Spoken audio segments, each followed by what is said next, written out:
এই হাদিসটির প্রেমে পড়ে গেছি, তো আপনারাও শুনে যান। আপনি যখন নিজের ঘরে নীরবে কান্না করবেন, আল্লাহ তখন ফেরেশতাদের উদ্দেশ্য করে বলেন, কোন জিনিস আমার এই বান্দার চোখে পানি আনলো?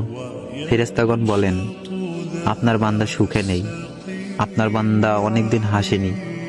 এই বলে ফেরেশতাগণ কান্না করতে থাকেন এবং আল্লাহকে বলেন, হে আমার রব, আপনি তো জানেন আপনার এই বান্দার হৃদয়ে কি রয়েছে, অতএব আপনি তার জন্য সবকিছু সহজ করে দিন।